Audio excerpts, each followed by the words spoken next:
சூர்யா சித்தார்த்தை கூட்டிட்டு அடுத்த நாள் அலுவலகம் கிளம்பவும் அதை கண்ட பிரியா, நான் வேணா சித்தார்த்தை ஸ்கூல்ல கொண்டு போய் விட்டுடவா என்று கேட்டாள்.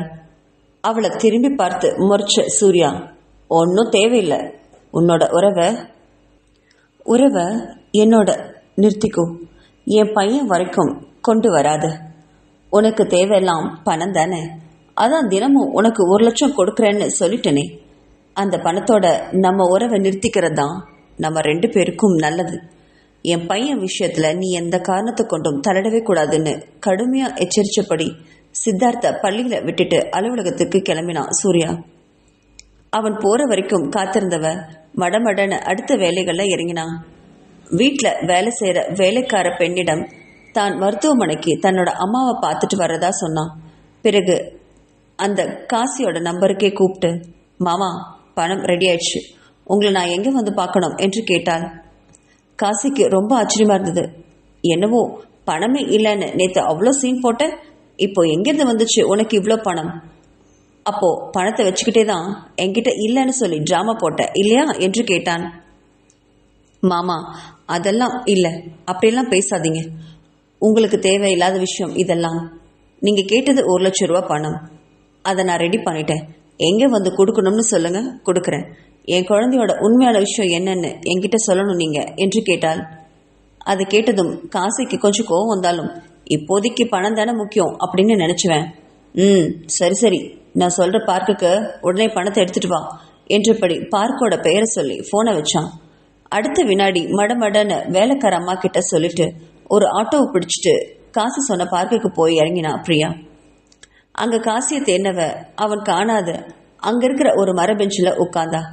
10 நிமிஷம் அவகாசத்துக்கு அப்புறம் காசி அவகிட்ட வந்தான். என்ன பிரியா, பணம் கொண்டுட்டியா, கொடு என்றான். தன்னோட கைப்பைய தனக்கு பின்னாடி மறைச்சு வச்சபடி, முதல்ல என்னோட விஷயத்தையும் என் குழந்தையோட விஷயத்தை பத்தியும் உண்மை சொல்லுங்க, அப்புறமா நான் பணத்தை கொடுக்குறேன் என்றாள் பிடிவாதமாக. உனக்கு என் மேல அவ்வளோ நம்பிக்கை இல்லாட்டி எனக்கு இந்த பணம் வேண்டாம், நீ எடுத்துட்டு கிளம்பு என்று கூறிய காசியை அதிர்ச்சியோட பார்த்தா. மாமா ப்ளீஸ் விளையாடாதீங்க, தயவு செஞ்சு உண்மையை சொல்லுங்க என்று கெஞ்சியவள் கிட்ட, நீ பணத்தை என் கையில கொடுமா, அப்புறமா நான் விஷயத்த சொல்றேன். நான் பாட்டுக்கு விஷயத்த சொன்னதுக்கு அப்புறம் நீ பணத்தை தூக்கிட்டு போயிட்டீனா நான் என்ன பண்ண முடியும் என்று விதண்டாவாதம் செஞ்சான். தொலையட்டும் அப்படின்னு நினைச்சுவ கையில் அந்த பணத்தை காசு கிட்ட கொடுத்தா. அதை வாங்கினவன் பல்ல இழிச்சுக்கிட்டு தன்னோட கைப்பைக்குள்ள வச்சான். பிறகு கால் ரொம்ப வலிக்குது, இங்க உட்காந்து பேச முடியாது, வா பக்கத்துல ஒரு பெரிய ஹோட்டலுக்கு என்னை கூட்டிட்டு போ, எனக்கு ஏதாவது சாப்பிட்றதுக்கு வாங்கி கொடு, அப்படியே பேசிட்டே உங்ககிட்ட உண்மையை சொல்றேன் என்றான் தெனாவெட்டுடன். தலையெழுத்த நொந்துக்கிட்டே அவனை அழைச்சிட்டு அங்க இருக்கிற ரெஸ்டாரண்ட்டுக்கு போனா பிரியா. காசியை பார்க்க மதியானம் நேரம் ஆனதுனால அவன் சிக்கன் பிரியாணியை ஆர்டர் பண்ணி நல்லா சாப்பிட்டான். அதை வெறுமனே பார்த்துட்டு இருந்தா பிரியா. ஆமா, உனக்கு சாப்பிட்றதுக்கு எதுவும் ஒன்றும் வேண்டாமா, ஏதாவது ஆர்டர் பண்ணுறியா என்று கேட்டவுடன், மாமா எனக்கு சாப்பிட்றதுக்கெல்லாம் டைமே இல்லை, ஆல்ரெடி ரொம்ப லேட், என் புருஷன் ஆஃபீஸ்லேருந்து வந்துடுவார், தயவு செஞ்சு என் குழந்தைய பற்றின உண்மையை சொல்லுங்க, எனக்கே தெரியாம எப்படி எனக்கு குழந்தை பிறந்தது என்று பொறுக்கவே முடியாம கேட்டா. அட இரு சொல்றேன், எதுக்கு இவ்வளோ அவசரப்படுற என்று கேட்டவன் பிரியாவை பற்றிய பழைய விஷயங்களை மெதுவாக சொல்ல ஆரம்பிச்சான். அன்னைக்கு கல்லூரியிலிருந்து தனிகாச்சலமும் மாதவியும் அவளை அழைச்சிட்டு வந்த நாள்ல இருந்து அவ சரியா சாப்பிடாம தூங்காம சுவத்தையே வெறிச்சபடி பார்த்துட்டு இருந்ததுனால மருத்துவரை கூப்பிட்டு பரிசோதிச்சாங்க பெற்றோர்கள். அப்போ மருத்துவர் சொன்ன செய்தியை கேட்டு தனிகாச்சலமும் மாதவியும் அதிர்ந்தே போனாங்க. என்ன டாக்டர் சொல்றீங்க, என் பொண்ணுக்கு இன்னும் கல்யாணமே ஆகலையே, அப்புறம் எப்படி என்று தவிச்சு போய் கேட்டாரு மாதவி. அதை நீங்க உங்க பொண்ணுகிட்ட தான் கேட்கணும், எனக்கு என்னவோ உங்க பொண்ணுக்கு தான் கர்ப்பமா இருக்கிற விஷயமே தெரியாதோன்னு நினைக்கிறேன். முதல்ல இந்த விஷயத்தை பத்தி உங்க பொண்ணு கிட்ட விசாரிங்க, அப்புறம் வயிற்றுல வளர குழந்தைய என்ன பண்ணலாம்னு யோசிக்கலாம் என்று கூறியபடி கிளம்பினாரு. தனிகாச்சலமும் மாதவிக்கும் என்ன பண்றதுன்னே தெரியல. பிரியாவை பக்கத்துல போய் பார்த்தாங்க. அவன் நல்லா அசந்து தூங்கிட்டு இருந்தான்.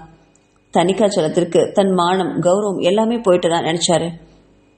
என்ன பண்றது இந்த சூழ்நிலையில ஒன்றும் புரியல. அப்போ அங்க வந்தாரு காசி. காசியை பார்த்த உடனே தனிகாச்சலத்துக்கு எரிச்சலும் கோவமும் தான் வந்தது. உன் தம்பி பணத்துக்காக வந்துட்டான் பாரு, அவன் கேட்குற பணத்தை கொடுத்து அனுப்பு. இப்ப இருக்கிற பிரச்சனையில இவன் வேற வந்து ஏதாவது சொல்ல போறான், என்று எரிஞ்சு விழுந்து கிளம்பினாரு தனிகாச்சலம். தன் அக்கா மாதவி கிட்ட வழக்கம் போல பணத்தை வாங்கின காசி மாதவியோட முகத்தை பார்த்து, என்னக்கா, என்ன ஒரு மாதிரி இருக்க, என்னாச்சு, உங்க 2 பேருக்கும் ஏதாவது சண்டையா என்று கேட்டான். அதெல்லாம் ஒன்றும் இல்லடா, வீட்டில் கொஞ்சம் பிரச்சனை, மாமாவுக்கும் எனக்கும் என்ன பண்றதுனே தெரியல என்றாள். அதை கேட்ட காசி, அக்கா, நான் மாசம் மாசம் பணம் வாங்கிட்டு போறதுனால என்ன இந்த குடும்பத்துக்கு நன்றி கெட்டவனா ஆயிட மாட்டேன். வீட்டில் என்ன பிரச்சனை நடந்தாலும் அது என்னையும் பாதிக்கும், தெரியுமில்ல உங்களுக்கு. என்னால் ஏதாவது பண்ண முடியுமான்னு பார்க்குறேன், சொல்லுக்கா, என்ன பிரச்சனை என்று கேட்டான். ஒரு வினாடி தயங்கின மாதவி இவன்கிட்ட சொன்னா ஏதாவது தீர்வு கிடைக்குமோன்னு நினைச்சு தன் மகள் கர்ப்பமா இருக்கிறத பத்தி சொன்னான். அதை கேட்ட காசி திகைச்சு விழிச்சான். யாரு, நம்ம பிரியாவாக்கா? என்னால் நம்பவே முடியலையே, பையன் யாருன்னு விசாரிச்சியா? வயசு ரொம்ப கம்மிக்கா என்று கேட்டவனிடம் உதட்ட பிதிக்கினா மாதவி. தெரியல காசி, பிரியா ஏதோ மனநிலை சரியாதலாத போல இருக்கா, எங்கோ பார்த்துக்கிட்டு எதையோ வெறிச்சுப்படி இருக்கா, அவகிட்ட போய் என்னன்னு கேட்கறது என்று கேட்டா மாதவி. அக்கா, அப்போ நான் சொல்ற ஒரு யோசனை கேட்குறியா என்று கேட்டவன் கிட்ட, குழந்தை பேசாம கழிச்சிடலாம் என்று யோசிக்கிறேன். ஆனா இதை பத்தி மருத்துவர்கிட்ட பேசுறப்போ பிரியா ரொம்ப வீக்கா இருக்கிறதுனால குழந்தைய கலைக்கிறது கடினம்னு சொல்லிட்டாரு. அப்படி மீறி கலைச்சா பிரியாவோட உயிருக்கே ஆபத்தாயிடுமே என்று பயந்தாள். அதை கேட்டு 2 நிமிஷம் யோசிச்ச காசி, சரி அக்கா, எனக்கு இதுக்கு ஒரு வழி தெரியும், ஆனா சொன்னா தப்பா எடுத்துக்க மாட்டியே என்று சொன்னவன் கிட்ட, இல்லடா காசி, இப்ப இருக்கிற சூழ்நிலையில நீ என்ன சொன்னாலும் நான் கேட்குற நிலைமையில தான் இருக்கும். என் பொண்ணோட வாழ்க்கை நல்லபடியா அமையணும். பையன் யாருன்னே தெரியாம குழந்தைய சுமக்க முடியாது, இப்போ கலைக்கவும் முடியல. பிரியாவுக்கு சுயநினைவு இருந்தா கூட பரவாயில்ல, ஆனா அவளும் எதையோ இழந்தது மாதிரி இருக்கா, அதான் என்ன பண்றதுனே தெரியல என்று கதறி அழுதா மாதவி. அக்கா, நீ அழாத, நான் உனக்கு ஒரு நல்ல ஐடியா சொல்றேன் என்றவன் அதற்கு பிறகு சொன்ன விஷயத்தை கேட்டு மாதவி ஆடியே போனான். என்னடா நீ இவ்வளோ பெரிய விஷயத்த இவ்வளோ சாதாரணமா சொல்ற, இதுக்கு உன் மாமா எப்படா ஒத்துக்குவாரு என்று கேட்டாள். அக்கா, மாமா பத்தி எனக்கு நல்லா தெரியும், அவருடைய செல்வாக்கும் கௌரவமும் அவருக்கு ரொம்ப முக்கியம். தான் பொண்ணோட விஷயத்துல அது பறி போகுதுன்னு தெரிஞ்சா அவர் நான் சொல்றத கண்டிப்பா சம்மதிப்பாரு. நீ முதல்ல மாமா கிட்ட நான் பேசுறதுக்கு அனுமதி வாங்கி கொடுக்கா, நான் மாமாவை பேசி சமாளிக்கிறேன் என்று சொன்னான். காசி சொன்னது போலவே தனிகாச்சலத்திடம் பேசி காசிய தனிகாச்சலத்திடம் அழைத்துட்டு போனா மாதவி. சொல்லுடா, என்ன விஷயம்? என்னமோ உன் அக்கா பெரிய ஐடியா கொடுக்கறதா சொன்னாலே, என்ன விஷயம், சீக்கிரம் சொல்லி தொலை என்று எரிஞ்சு விழுந்தாரு. அவருக்கு காசியை கண்டாலே பிடிக்காது. மாசம் மாசம் அவங்க அக்காவை கல்யாணம் பண்ணதுக்காக பணத்தை வசூல் பண்ணிட்டு போயிட்டு இருக்கான். அந்த எரிச்சல் எப்பவுமே அவருக்கு இருக்கு. ஆனாலும் இப்ப இருக்கிற சூழ்நிலையில இவன் என்ன சொன்னாலும் கேட்கிற நிலைமையில தான் அவரும் இருக்காரு. எதை குடிச்சா பித்தம் தெளியும் அப்படிங்கிற மாதிரி சீக்கிரமா சொல்லி தொலைடா என்று சொன்ன தனிகாச்சலத்திடம், மாமா, எனக்கு தெரிஞ்ச ஒரு மருத்துவச்சி இருக்கா, பிரியாவுக்கு இப்போதைக்கு எதுவுமே சொல்ல வேண்டாம், ஊட்டி மலையடிவாரத்துல அந்த மருத்துவச்சிக்கிட்ட நம்ம பிரியாவை கூட்டிட்டு போலாம். அவ கொடுக்குற மருந்துல 10 மாசம் பிரியாவுக்கு சுயநினைவே வராது. 10 மாசம் பிரியாவுக்கு மருத்துவம் பாப்பா. அவ அங்கேயே தங்கிக்கிட்டோம். அவளுக்கு ஒரு குழந்தை பிறந்ததுக்கு அப்புறமா அந்த குழந்தைய அனாத ஆசிரமத்துல விட்டுடலாம். அதுக்கப்புறம் அதே மருத்துவச்சி பிரியாவை குணமாகறதுக்கு மருந்தும் கொடுப்பா. அவ கொடுக்குற மருந்தை தொடர்ந்து பிரியாவுக்கு கொடுத்தா போதும், மறுபடியும் பிரியா நல்ல நிலைமைக்கு வந்துடுவா. நம்ம வீட்டு பொண்ணா நம்ம அவளை மறுபடியும் நம்ம வீட்டுக்கே கூட்டிட்டு வந்துடலாம். அதுக்கப்புறம் அவளுக்கு நம்மளுக்கு பிடிச்ச ஒரு நல்ல பையனா பார்த்து கல்யாணம் பண்ணி வச்சிடலாம். இப்ப இருக்கிற சூழ்நிலைக்கு இதான் மாமா சரி, யோசிச்சு சொல்லுங்க என்று சொன்னான் காசி. அதை கேட்டு திகைச்ச தனிகாச்சலம் கொஞ்ச நேரம் யோசனைக்கு பிறகு, சரிடா, கூட்டிட்டு வா என்று சம்மதித்தார். தன் பெண் இருக்கும் சூழ்நிலையில குழந்தைய பெத்துக்கிட்டு அதை அவ வளர்க்கறது தனிகாச்சலத்துக்கு துளி கூட பிடிக்கல. யாருன்னே தெரியாத ஒரு பையனோட குழந்தைய சுமக்கிறா தன்னோட பொண்ணு. அப்படிப்பட்ட குழந்தைய வச்சுக்கிட்டு நாம் என்ன பண்ண முடியும்? காசு சொல்றதுதான் சரி என்று முடிவெடுத்தவர் அவர் சொன்னது மாதிரியே மருத்துவச்சிய வீட்டுக்கு கூட்டிட்டு வந்தாரு தனிகாச்சலம். இதை சொல்லி முடிச்சுட்டு தலை நிமிர்த்தி பிரியாவை பார்த்தான் காசி. பிரியாவுக்கு உலகமே தலையில சுத்தின மாதிரி இருந்தது. அவளுக்கு எவ்வளவு பெரிய கொடுமை நடந்திருக்கு. இந்த விஷயம் எதுவுமே தனக்கு தெரியலன்னா அப்படின்னா அந்த குழந்தை இப்போ எந்த அனாத ஆசிரமத்துல இருக்குதோ? மாமா ப்ளீஸ், என் குழந்தை இப்போ எங்க இருக்கு சொல்லுங்க என்று கதறினா. நல்ல வேலை ஹோட்டல் பிரைவசி ரூமுங்கனால பிரியா அழுதது யாருக்குமே கேட்கல. பிரியா அழறத ஒரு மாதிரி பார்த்துக்கிட்டு இந்த காசி இந்த தகவலுக்கு நீ கொடுத்த 1,00,000 சரியா போச்சு கண்ணு. எனக்கு இன்னும் ஒரு 50 லட்சம் பணம் வேணும். அதை நீ கொடுத்தேன்னா உன் குழந்தை எங்க இருக்குன்னு தெளிவா சொல்லிடுவேன் என்றான். அதை கேட்டு துடிச்சு போனா பிரியா. மாமா, இதெல்லாம் ரொம்ப பெரிய அநியாயம். நீங்க பண்றது கொஞ்சம் கூட சரியில்லை. நீங்க கேட்ட பணத்தை நான் தான் கொடுத்துட்டேனே. தயவு செஞ்சு என் குழந்தை எங்க இருக்குன்னு சொல்லுங்க மாமா, மனசெல்லாம் வலிக்குது என்றாள். அதெல்லாம் முடியாது பிரியா.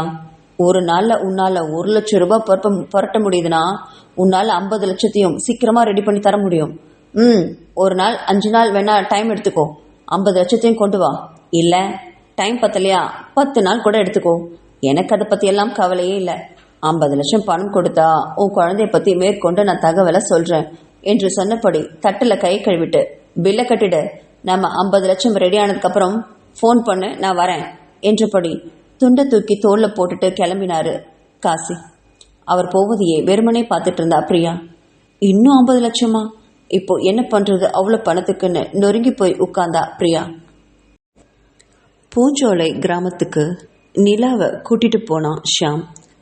அங்க நிலாவை பார்த்த ஷியாமோட அம்மா சிவகாமிக்கும் சித்தி சாவித்திரிக்கும் ரொம்ப சந்தோஷமா இருந்தது. அவளை தங்களுடைய வீட்டு மருமகளாகவே அன்பா அழைச்சிட்டு போனாங்க. ஜோதிக்கும் மணிமாறனுக்கும் கூட நிலாவோட வருகை ரொம்பவே சந்தோஷமா இருந்தது. நிலா ஷியாம கல்யாணம் பண்ணிக்க சம்மதிச்சிருந்தா. ஆனா நிலாவுக்கு சூர்யாவுக்கும் இடையில திருமணமே ஆகல அப்படிங்கறத பத்தி ஏற்கனவே ஷியாம் வீட்டுல சொல்லிட்டான். ஆனா நிலாவோட வாழ்க்கையில கடந்த காலத்துல என்ன நடந்ததுன்னு குடும்பத்துல யாருக்குமே ஷியாம் இதுவரைக்கும் சொல்லல. அதனால நிலாவிற்கு அவர்களை முழுவதுமே ஏற்றுக்கொள்ள மிகவும் தயக்கமா இருந்தது. ஒருவேளை தன் கடந்த கால வாழ்க்கை தெரிஞ்சு அவங்க தன்னை ஏத்துக்காம போனா என்ன பண்றதுன்னு தவிச்சிட்டா. அதை உணர்ந்த ஷியாம் நிலாவோட கைகளை யாருக்கும் தெரியாம அழுத்தமா பிடிச்சு அழுத்தினான்.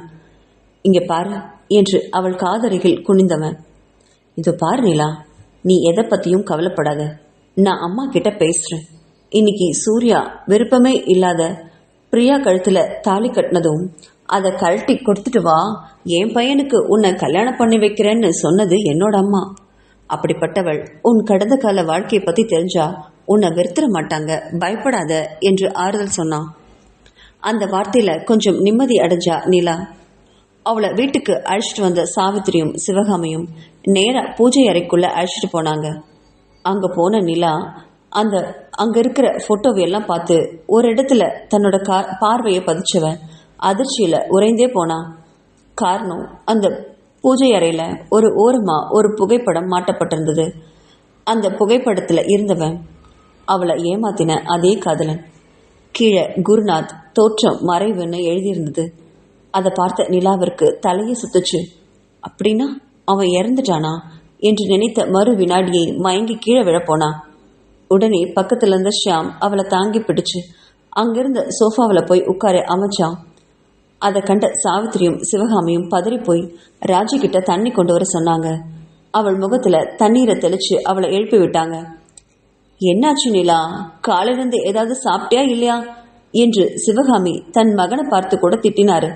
ஏண்டா, சாப்பிட ஏதாவது வாங்கி கொடுத்தியா இல்லையாடா, இல்ல சென்னையிலேருந்து அப்படியே கூட்டு வந்துட்டியா என்றார். வா, வர்ற வழியெல்லாம் வாங்கி கொடுத்து சாப்பிடுச்சுதாமா கூப்பிட்டு வந்தேன். நீ வேற ஏமா, என்னாச்சுன்னு பாருமா, மருத்துவ வச்சு கூப்பிடு என்று பதட்டப்பட்டான்.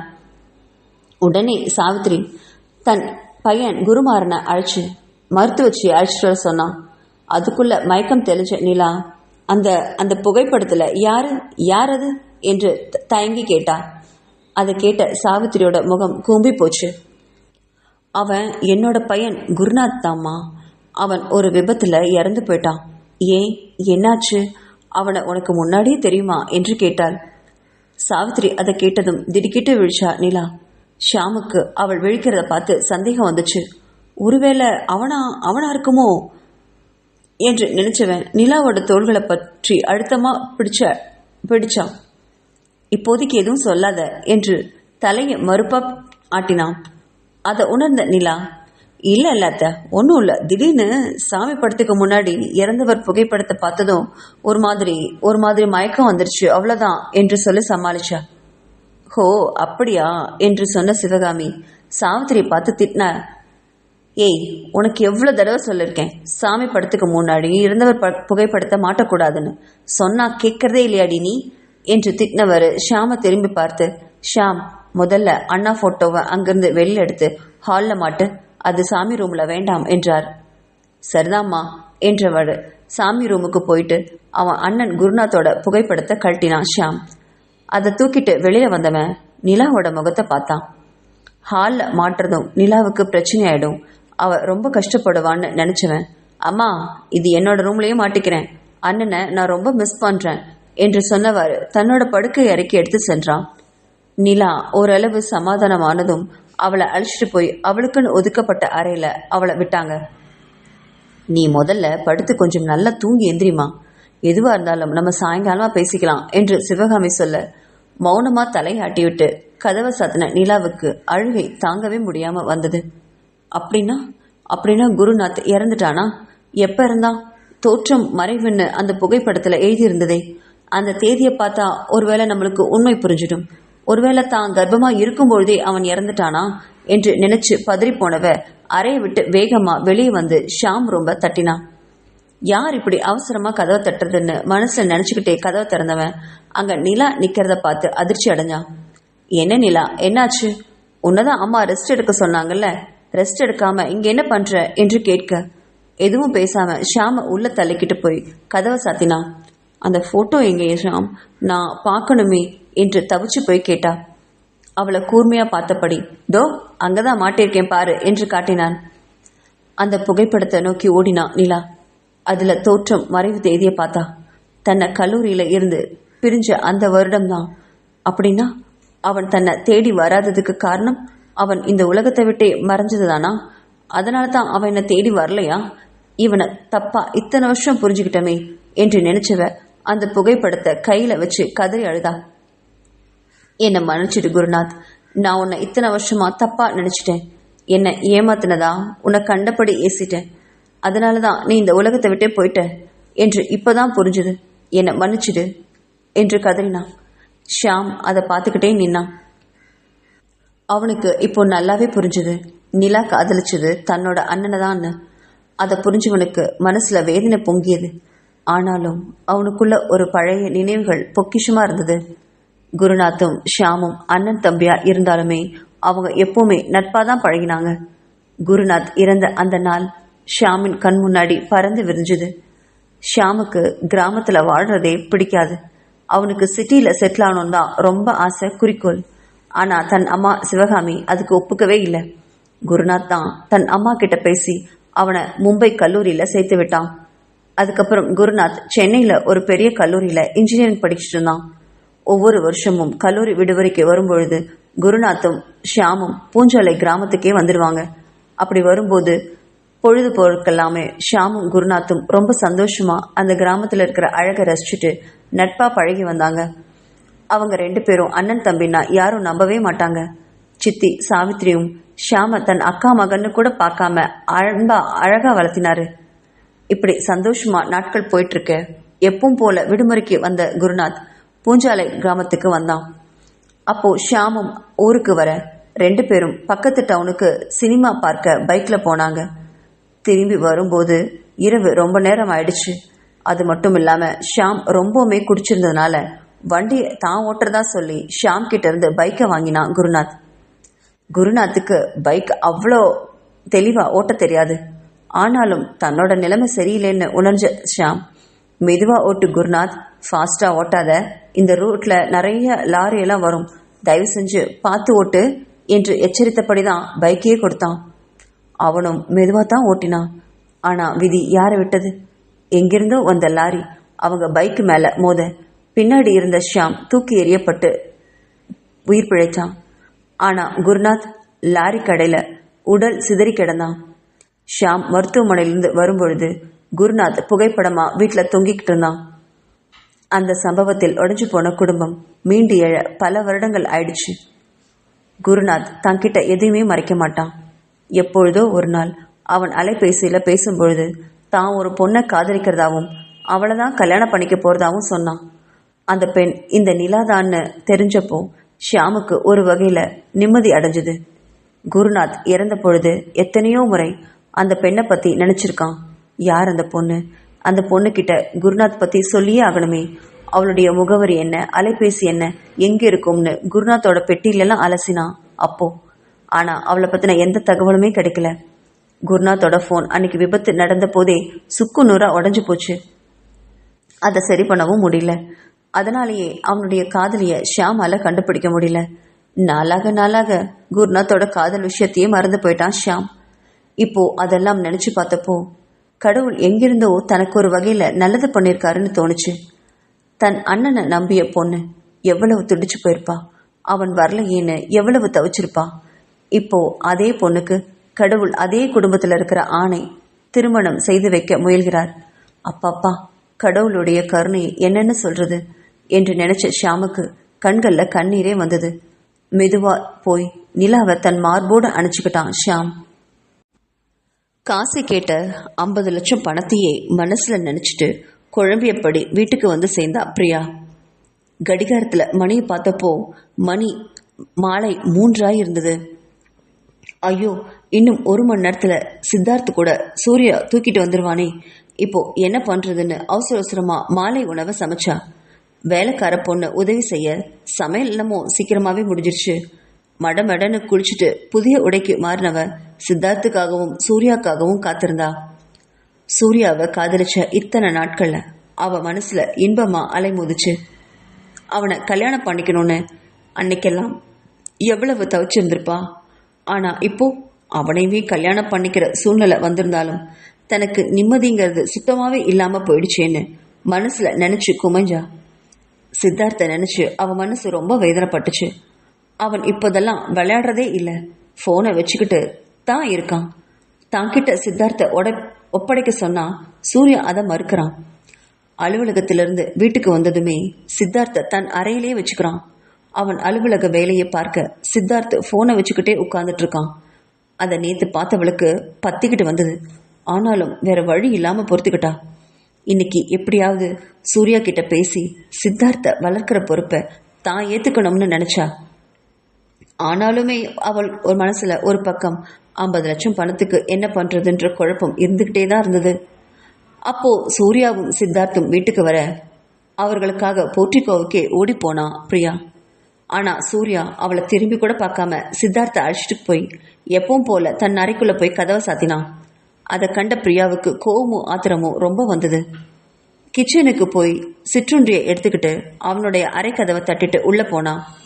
அறையில சித்தார்த் அவனுக்கு யூனிஃபார்மை மாத்திட்டு குளிச்சுட்டு வேற உடைய போட்டு போனை கையில கொடுத்துட்டு கேமை விளையாடிட்டு இருக்க சொல்லியிருந்தான்.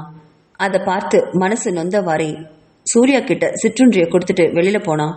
அப்படி போகும்போது ஒரு நிமிஷம் நில்லு என்றான் சூர்யா. என்ன அப்படிங்கிற மாதிரி அவ திரும்பி பார்க்க, இன்னைக்கு நைட் ரெடியாரு, நான் பணத்தோட வரேன், இன்னைக்கு புதுசா ஏதாவது ட்ரை பண்ணுவேன் என்றான். அந்த வார்த்தையில புழுவா துடிச்சா பிரியா. தனக்கு இது போன்ற நிலைமை வந்ததுக்காக மனசு ரொம்ப நொந்து போனான். ஆனால் இதை தான் தானே விரும்பி ஏத்துக்கிட்டோம், வேற வழி இல்லை என்று நினைச்சவ எதுவும் பேசாம மௌனமா தன்னோட அறையில வந்து உட்கார்ந்தா. நேத்து 1 லட்சம் போதும்னு நினைச்சா. ஆனா இன்னைக்கு காசு 50 லட்சம் கேட்கிறானே, இப்போ சூர்யா கிட்ட என்னன்னு சொல்லி 50 லட்சம் கேட்கறது? அவன் தினமும் 1 லட்சம் கொடுக்கறதா சொல்லியிருக்கான். அப்படி கணக்கு பண்ணி பார்த்தா 50 லட்சம் 50 நாள். ஆனா 50 நாள் நம்மால காத்துட்டு இருக்க முடியுமா? கிட்டத்தட்ட 2 மாசம். இல்ல முடியாது. உடனே பணத்துக்கு என்ன பண்றதுன்னு நினைச்சவளுக்கு சட்டுன்னு ஒரு யோசனை வந்துச்சு. ஷியாம் கிட்ட 50 லட்சம் கடன் வாங்கலாம். சூர்யா கிட்ட தினமும் 1 லட்சம் வாங்கி ஷியாமோட கடனை திருப்பி அடிச்சிடலாம். இதான் சரியான யோசனைன்னு நினைச்சவ ஒரு வினாடி கூட தாமதிக்காம ஷியாமுக்கு அலைபேசியில கூப்பிட்டா. மறுபக்கம் போனை எடுத்த ஷியாம், ஹலோ பிரியா, எப்படி இருக்க? சூர்யா எப்படி இருக்கான்? நான் கிராமத்துக்கு அம்மா வீட்டுக்கு வந்திருக்கேன். என்ன விஷயம் பிரியா, ஏதாவது பிரச்சனையா என்று தயக்கத்தோட கேட்டான். அது அது அது வந்து ஷியாம், நான் உங்ககிட்ட ஒன்று கேட்டா தப்பா எதுவும் எடுத்துக்க மாட்டீங்களே என்றாள் தயக்கத்தோட. அட, எடுத்துக்க மாட்டேன், சொல்லு பிரியா, என்ன விஷயம், என்ன வேணும் என்று கேட்டான். அது அது வந்து ஷியாம், எனக்கு அவசரமா ஒரு 50 லட்சம் பணம் வேணும். நான் 50 நாளில் திருப்பி கொடுத்துடுறேன். என்னை நம்பி உங்களால் கொடுக்க முடியுமா என்று கேட்டாள். என்னது, 50 லட்சமா? 50 நாளில் திருப்பி கொடுத்துடுவியா? என்ன பிரியா, அப்படி என்ன அவசரம்? சூர்யா கிட்ட கேட்டா 50 லட்சம் என்ன 50 கோடியே கொடுப்பானே, அவன்கிட்ட இல்லாத பணமா என்று சொன்னவன் கிட்ட, இல்ல அது வந்து ஷியாம், அவருக்கு சூர்யா கிட்ட நான் எதுவும் சொல்லல, அவருக்கு இந்த விஷயம் பத்தி எதுவும் தெரியாது, நீங்க எதுவும் சொல்லிடாதீங்க என்று அழுகை குரல்ல சொன்னான். ஷியாமுக்கு ஒன்னும் புரியல. என்ன பிரியா, என்ன ஆச்சு, ஏதாவது பெரிய பிரச்சனையா? நீ இரு, நான் சூர்யா கிட்ட பேசி பார்க்கறேன் என்று போனை வைக்க போக உடனே மறுபக்கம், ஏய் ஷாம் ஷாம், நோ நோ என்று அலறினாள் பிரியா. அந்த குரல்ல பதறினவன், என்ன பிரியா சொல்லு, என்ன பிரச்சனை? 50 லட்சம் பெரிய தொகை இல்லையா? நான் கொடுக்கறத பத்தி எனக்கு எந்த பிரச்சனையும் இல்லை, நீ ஏதாவது வம்பள மாட்டிக்கிட்டியா என்ன? அப்படி ஏதாவது இருந்தா சொல்லு, என்ன விஷயம் என்று துருவி துருவி கேட்டான். இல்ல அது வந்து என் மாமா காசுக்கு 50 லட்சம் ரூபாய் பணம் வேணுமா, அவர் எப்படியும் திருப்பி கொடுத்துடுவேன்னு சொல்லியிருக்காரு, அதை வாங்கி அப்படியே உங்களுக்கு கொடுத்துடுறேனே என்றாள். என்னது, அந்த திருட்டு பயலா உன் மாமாவை பார்த்துக்கிறேன் அவன் அம்மாவை பார்த்துக்கிறேன்னு சொல்லி குடிச்சிட்டு நீ கொடுத்த பணத்தை எல்லாம் அழிச்சானே, அவன் பேச்சை நம்பி நீ 50 லட்சம் கொடுக்க போறியா? முட்டாளா பிரியா நீ? நீ இந்த விஷயம் சூர்யாவுக்கு தெரியுமா? இரு, நான் சூர்யாவுக்கு கால் பண்ணி பேசுறேன் என்றான். ப்ளீஸ், இது சூர்யாவுக்கெல்லாம் தெரியவே தெரியாது, நான் அவர்கிட்ட இதை பத்தி எதுவுமே சொல்லல, தயவு செஞ்சு புரிஞ்சுக்கோங்க, எனக்கு அர்ஜென்ட்டா 50 லட்சம் பணம் கண்டிப்பா வேணும் என்று அழுகையான குரல்ல கேட்டவள் கிட்ட மறுக்க தோன்றாமல், சரி சரி பிரியா, ஒரு 2 நாள் வெயிட் பண்ணு, நான் சென்னையிலேருந்து வந்துடுவேன், அதுக்கப்புறம் நான் உன்னை வந்து வீட்லயே பார்க்குறேன், 50 லட்சத்துக்கு செக் போட்டு தரேன், நீ பேங்க்ல போட்டு எடுத்துக்கிறியா என்று அன்பா கேட்டான். ஆ சரி ஷாம், நான் அப்படியே பண்ணுறேன், ஆனால் எப்போ வருவீங்க என்று கேட்டாள். நான் இன்னும் 2 நாளில் கண்டிப்பாக வந்துடுவேன் பிரியா, நீ கொஞ்சம் வெயிட் பண்ணு என்றபடி ஃபோனை வச்சான் ஷாம். அப்பாடா, ஒரு 2 நாளில் எப்படியும் 50 லட்சம் கிடச்சிரும், தன் மகனை பற்றின செய்தியும் நமக்கு கிடைச்சிரும் அப்படின்னு ஆறுதல் பெருமூச்சு விட்டா. அன்னைக்கு இரவு ரொம்ப நேரம் விழிச்சிட்டு இருந்த பிரியாவுக்கு தூக்கமே வரல. எப்படியும் சூர்யா இன்னைக்கு வருவான், அவளுக்கு நல்லா தெரியும். ஆனால் நேற்று போல் 2 மணி ஆகியும் இன்னும் வராதனால கண்ணெல்லாம் அவளுக்கு அயரவே ஆரம்பிச்சுது. அப்படியே தூங்கியும் போனான். சிறிது நேரத்தில் அவள் இடை மீது ஏதோ ஒரு பெரிய பாரம் விழ பதறி எழுதுகொண்டு எழுந்தாள். பக்கத்தில் படுத்திருந்தது சூர்யாதான். சூர்யாவை விலக்கிட்டு எழப்போனவளை அழுத்தமாக பிடிச்சு தான் பக்கத்தில் இழுத்து படுக்க வச்சான். அவள் மேலே படர்ந்தவன் அவள் மூச்சு திணற திணற அவள் உதடுகளை கவ்வினான். பகல்ல இவளை திரும்பியும் பார்க்காத சூர்யா இரவுல மட்டும் இப்படி அணைப்பது அவளுக்கு சற்று எரிச்சலை கூட கொடுத்தது. அவனை தள்ளிவிட பார்த்தா. ஆனா அவனும் எளிதாக அடக்கியபடி, ரொம்ப துல்லாதடி, உனக்கு என்ன பணம் தானே வேணும், இங்க பாரு டேபிள்ல வச்சிருக்கேன், பேசாம படு என்று அவளை அழுத்தி படுக்க வச்சான். பிறகு அவளை அணுவணுவா எப்பவும் போல ரசிக்கவும் அனுபவிக்கவும் ஆரம்பிச்சான். வலியிலையும் சுகத்திலையும் திணறி போனா பிரியா. எல்லாம் முடிஞ்சு எழுந்து அமர்ந்த உடனே மெதுவா சித்தார்த்த பத்தி நினைச்ச பிரியா அவனை பத்தி பேச ஆரம்பிச்சா. நான் நாளையிலிருந்து சித்தார்த்த நான் வச்சு என்கிட்ட வச்சு பாத்துக்கவா என்று தயங்கி கேட்டா. அவளை திரும்பி பார்த்து மறைச்ச சூர்யா, இங்க பாரு, உனக்கு ஆல்ரெடி நான் சொல்லியிருக்கேன், என் பையன் விஷயத்துல நீ தலையிடாதன்னு. எந்த காரணத்தை கொண்டும் என் சித்தார்த்த நீ தொட என்னால் அனுமதிக்கவே முடியாது என்றான் கடுமையான குரல்ல. அதை கேட்டு பிரியாவுக்கு கோவமே வந்துச்சு. நான் அதுக்காக சொல்லலை, சித்தார்த்து கையில் நீங்கள் அதிகமாக ஃபோன் கொடுக்குறீங்க, அவன் படிப்பு மென்டலாட்டி எல்லாமே கெட்டு போயிடும். நான் சொன்னா கேளுங்க, அவனை நான் பார்த்துக்கிறேன். வீட்டில் கிச்சனில் வேலை தவிர எனக்கு வேற எந்த வேலையும் கிடையாது. என்கிட்ட குழந்தைய கொடுத்துருங்க, நான் சித்தார்த்த நல்லா பார்த்துப்பேன் என்று கேட்டாள். அந்த கேள்வியில் திரும்பி பார்த்து மறைச்ச சூர்யா, நீ என் குழந்தைய என்ன பண்ணுவேன்னு எனக்கு நல்லா தெரியும், நான் அதை உன்கிட்ட சொல்ல வேண்டிய அவசியம் இல்லை. என்னோட குழந்தை மேலே உனக்கு அக்கறையோ பாசமோ எதுவும் கிடையாது. சும்மா என்கிட்ட வேஷம் போட்டுட்டு நிற்காத. நீ அதுக்கும் பணம் கேட்ப. உன் கையில் என் குழந்தைய கொடுக்கறதும் ஒரு ராட்சசி கையில் என் குழந்தைய கொடுக்கறதும் ஒன்று என்று அழுத்தமாக சொன்னவன் அந்த அறையை விட்டு வெளியே கிளம்பினான். அவன் ராட்சசின்னு சொன்னதும் கோவத்தில் பொங்கி எழுந்தா பிரியா. அப்படிப்பட்ட ராட்சசி கிட்ட எதுக்காக வந்து நைட்டு படுக்கிறீங்களா? உங்கள் ரூமில் போய் படுக்க வேண்டியது தானே? உங்கள் நிலா எங்கே போனா? அவளை கூப்பிட்டு படுக்க வைக்க வேண்டியது தானே என்று கோபமாக கேட்டா பிரியா. அதில் கோபம் அடைஞ்ச சூர்யா அவளை பலார்னு ஓங்கி அடிச்சான். என்னடி சொன்ன? என் நிலா கிட்ட போய் நான் படுக்கிறதா? உனக்கு ரொம்ப தாண்டி வாய் நிலுது, தோலை உரிச்சிடுவேன், ஜாக்கிரதை. என் நிலா எனக்கு தெய்வம், அவளை பற்றி ஏதாவது ஒரு தப்பா ஒரு வார்த்தை பேசினா உன்னை இங்கேயே கொன்னுடுவேன் என்று எச்சரித்து விட்ட அந்த அறையை விட்டு வெளியே போனான். அதை கேட்ட பிரியா மலைச்சு போய் உட்கார்ந்தா. என்னது, நிலா இவனுக்கு தெய்வமா? அப்படின்னா நிலா இவனுக்கு மனைவி இல்லையா என்று யோசிச்சவளுக்கு மனசுல இனம் புரியாத ஏதோ ஒரு சுகம் அவளையும் அறியாம வந்தது. ஏதோ மலையளவு பாரம் தன் மனதை விட்டு இறங்கினது போல ஒரு உணர்வு. அப்பாடா, அப்படின்னா சூர்யாவுக்கு நான் மட்டும்தான் மனைவியா அப்படின்னு நினைச்சவளுக்கு ஆனந்தத்துல கண்ணீர் வந்துச்சு. ஆனா அடுத்த வினாடி, அப்போ சித்தார்த் நிலாவுக்கு என்ன தொடர்பு என்று நினைத்தவள் தன் மண்டையில தானே போட்டுக்கிட்டா. நிலா மனைவி இல்லைன்னா பிறகு சித்தார்த் எங்கிருந்து வந்தான் என்று நினைச்சவளுக்கு தான் நினைச்சது தவறுன்னு நினைச்சு அழுகை மட்டுமே வந்தது. சூர்யா விடியற் காலையில தான் பிரியாவோட அறையை விட்டு வெளியில போனான். விடிய முடிச்சிட்டு இருந்ததுனாலும் அழுததாலும் விடியற் காலையில நல்லா தூக்கம் வந்துச்சு பிரியாவுக்கு. ஆனாலும் தன்னை சமாளிச்சு எழுந்து உட்கார்ந்த சூர்யா போட்ட அந்த பழைய உடைகளை திரும்ப அணிஞ்சுக்கிட்டான். பிறகு டேபிளை திரும்பி பார்த்தா அங்க பணம் 1,00,000 காத்துல பறந்துகிட்டு இருந்தது. அதை எடுத்து பத்திரப்படுத்தி வச்சா. இன்னும் 2 நாள்ல ஷாம் வந்துருவாருன்னு மனசுல ஒரு வகையான திருப்தியோட நினைச்சவ மடமடன்னு குடிச்சிட்டு கிச்சனுக்கு போய் சமையலை கவனிச்சா. அப்படி சமையலை பார்த்துட்டு இருக்கும்போது திடீர்னு அவளுடைய புடவை மிந்தானைய யாரோ பிடிச்சி இழுக்க அதுல திடுக்கிட்டு திரும்பி யாருன்னு பார்த்தா அவ புடவை முந்தானியை பிடிச்சிட்டு இழுத்துட்டு இருந்தவன் சித்தார்த். அழகிய குண்டு குண்டு கன்னங்கள், முட்டு கண்கள், சிவப்பான அதரங்கள், சுருட்டையான முடி, பர்மடாஸ் போட்டுட்டு டிஷர்ட்டை போட்டுட்டு வாயில விரல வச்சபடி அம்மா அம்மா அப்படின்றான். தூக்க கலக்கத்துல அந்த உருவத்தை பார்த்ததும் சூர்யாவோட நினைவு தான் வந்துச்சு. ஓடி போய் அவனை அப்படியே அள்ளி அணைச்சிக்கிட்டா. அவனும் பிரியாவை இறுக்கமா அணைச்சிக்கிட அவளால அந்த சுகத்தை தாங்க முடியாம குழந்தையோட முகம் முழுவதும் முத்தங்களை வாரி வழங்கினான். அவன் இப்படி எழுந்து வந்தது சூர்யாவுக்கு தெரியுமோ என்று சந்தேகப்பட்டவ அவனுடைய கூந்தலையும் நெற்றி முடியையும் ஒதுக்கி விட்டபடி அவனை தூக்கிக்கிட்டு சூர்யாவோட அறைக்கு முன்னாடி வந்து நின்னா. மெல்ல கதவை திறந்து பார்த்தவ சூர்யா இன்னும் தூங்கிட்டு இருக்கிறத கவனிச்சா. ஆமா, இரவில் சூர்யாவும் பிரியாவும் விழிச்சிட்டு இருந்ததுனால சூர்யாவுக்கு விடியற் காலையில் தான் தூக்கமே வந்துச்சு போல இருக்கு. விடியற் காலையில எழுந்த குழந்தையோ சூர்யாவை எழுப்ப பார்த்துச்சு. ஆனா அவன் எழாம இருந்ததுனால வேற வழி இல்லாம நிலான்னு தேடி கிச்சனுக்கு வந்துச்சு.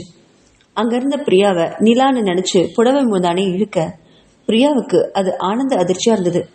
பள்ளிக்கு வேற டைம் ஆயிடுச்சு, என்ன பண்றதுன்னு நினைச்சபடி குழந்தை எடுத்துக்கிட்டு தன்னோட அறைக்கு வந்தவ யூனிஃபார்மையும் எடுத்துட்டு வந்தா. பிறகு ஹீட்டரை போட்டுட்டு குழந்தைய குளிப்பாட்ட பாத்ரூம்குள்ள அழைச்சிட்டு போய் அங்க இருக்கக்கூடிய அவனுடைய டிஷர்ட்டை கழட்ட முற்பட்டா. அப்போ புலியா வந்தான் சூர்யா. பாத்ரூம் கதவை திறந்துக்கிட்டு அப்படி அவன் வரவும் பிரியா திகைச்சு போய் ஒதுங்கி நின்னா. பள்ளிக்கு நேரம் ஆயிடுச்சு அப்படின்னு தான் குழந்தைய எடுத்துட்டு என்று சொல்லி முடிப்பதற்குள்ளேயே யாரை கேட்டு நீ என் குழந்தை மேல கை வச்ச, யாரை கேட்டு அவனுடைய ட்ரெஸ்ஸை கழட்ட போன என்றவன் ஓங்கி அவளை பலார்னு ஒரு அடி அடிச்சான். அவன் அடிச்சதுல சித்தார்த் மிரண்டு போய் அவங்க 2 பேரையும் பார்த்தான். இங்க பாருடி, என் குழந்தைய தொல்ற வேலையை வச்சுக்காத, இதுதான் உனக்கு கடைசி. இனி ஒரு தடவை நீ என் குழந்தைய நெருங்கின அப்புறம் இந்த வீட்டிலேயே நீ இருக்க முடியாது, ஜாக்கிரதை என்றவாறு சித்தார்த்தை தூக்கிக்கிட்டு தன்னோட அறைக்கு போனான் சூர்யா. அங்க இருக்கிற குளியல் அறையில ஹீட்டர் போட்டவன் குழந்தையோட டிஷர்ட்டையும் பேண்ட்டையும் கழட்டி விட்டு குழந்தையோட உருவத்தை மேலையும் கீழையும் பார்த்தான். அவன் பயந்ததெல்லாம் ஒண்ணுதான், குழந்தையோட வலது தோல்ல இருந்த மச்சம், அவன் இடது மார்பிள இருந்த அந்த மச்சம். இந்த 2மே ஒன்னு பிரியாவை போல இருக்கும், இன்னொன்னு சூர்யாவை போல இருக்கும். இத பிரியா பார்த்தா வேற வினையே வேண்டாம், இது அவள் குழந்தைதான்னு அவளுக்கே சந்தேகம் கூட வரலாம். அதனால தான் குழந்தை உயிருக்கே ஆபத்தாயிடும் நினைச்சுவேன் குழந்தைய இறுக்கமா பிடிச்சு அணைச்சுக்கிட்டான். பிறகு குழந்தைய குளிப்பாட்டி யூனிஃபார்மை போட்டு விட்டுட்டு டிஃபனை கொடுத்துட்டு பள்ளிக்கு அனுப்பி அவனும் அலுவலகம் போனான். இதை அத்தனையும் ஒரு மரம் மாதிரி நின்று பார்த்துட்டு இருந்தா பிரியா. நாம இப்ப என்ன தப்பு பண்ணோம்? குழந்தைய நான் தொடக்கூடாதா? இந்த குழந்தை மேல எனக்கு எந்த உரிமையும் இல்லையா என்று மனசுல புழுங்கி போனவ தான் குழந்தைக்காக ஏங்கினான். தான் குழந்தை இப்போ எங்கிட்ட இருந்திருந்தா இந்த மாதிரி யாராவது நடந்திருக்க முடியுமா? என் குழந்தைய கண்டிப்பா கண்டுபிடிச்சே ஆகணும், 2 நாட்கள் பல்ல கடிச்சுக்கிட்டு தாங்கித்தான் ஆகணும் அப்படின்னு நினைச்சவ எதுக்கும் ஒரு முயற்சி செஞ்சு பார்ப்போமே அப்படின்னு நினைச்சு காசிக்கு போன்ல கூப்பிட்டா. மறுபக்கம் போன் எடுத்த காசி, ஹலோ பிரியா, சொல்லு. பணம் அதுக்குள்ள ரெடி ஆயிடுச்சா? அதுக்குள்ளவா ரெடி பண்ணிட்ட? பலே ஆள்தான் நீ என்று சந்தோஷத்துல கத்தினான் காசி. அதை கேட்ட பிரியா, மாமா மாமா இல்லை மாமா, எனக்கு பணம் எங்கேயுமே கிடைக்கல. நான் வேணா இன்னைக்கு மறுபடியும் 1,00,000 பணம் கொடுத்துடுறேனே, தயவு செஞ்சு என் குழந்தைய எங்க இருக்குன்னு சொல்லுங்க மாமா என்று கெஞ்சினாள். ஹேய், என்ன 1,00,000 ரூபாய் பிச்சை காசு? அது யாருக்கு வேணும்? நான் கேட்டது 50 லட்சம்.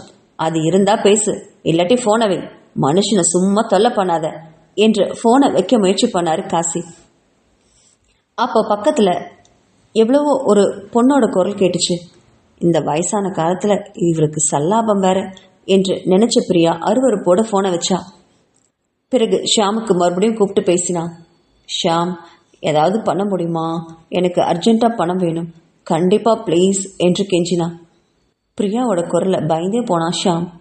பிரியா, இப்ப இருக்க சூழ்நிலையில நான் கிராமத்தை விட்டு உடனே வெளியே வர முடியாதுடா, கொஞ்சம் வெயிட் பண்ணு, 2 நாள் தானே, நான் வந்துடுவேன் என்று சமாதானம் பண்ணி போனை வச்சான். வேற வழி இல்லை. ஷியாமுக்காக 2 நாள் காத்திருந்தா பிரியா. அடுத்து வந்த 2 நாட்களுமே இதே கூத்து தான் நடந்தது. இரவு ஷியாம் முன்னாடி சூர்யா தன்னோட அறைக்கு முன்னாடி வருவான். அவளுக்கு 1,00,000 பணம் கொடுத்துட்டு அவளோட உடல் உறவில் இருந்துட்டு வெளியேறுவான். இதை ஒரு சில சமயங்கள்ல அனுபவிக்கும் போது அருவருப்பா கூட இருக்கும் பிரியாவுக்கு. ஆனா இப்பதான் வேற வழி இல்லையே, தான் குழந்தைக்காக பணத்தை சேர்த்தே ஆகணுமேன்னு மனசுல நினைச்சு மனசையே கல்லாக்கிட்டு வாழ்ந்தா பிரியா.